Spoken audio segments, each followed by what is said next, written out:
Jérémy Menez, secondo acquisto rossonero, è arrivato alle ore 20:56 all'aeroporto di Linate con un volo proveniente da Orly.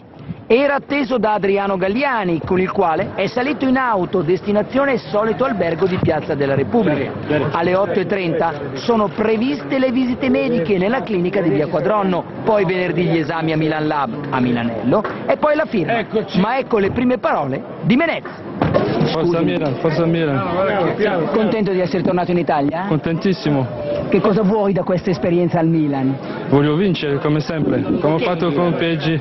Perché il Milan? Perché è una grande squadra, un grande club e speriamo di fare bene. Hai parlato con qualcuno dei tuoi compagni francesi? Come No, ancora no. Scusa, che differenza c'è tra il Menez che ha lasciato l'Italia e questo che torna in Italia? Lo vedrete in campo.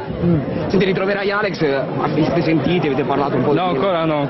È una vincita per te tornare in Italia e dimostrare il tuo valore. Sì, sono cresciuto molto rispetto a 4 anni fa, quindi lo voglio fare vedere sul campo.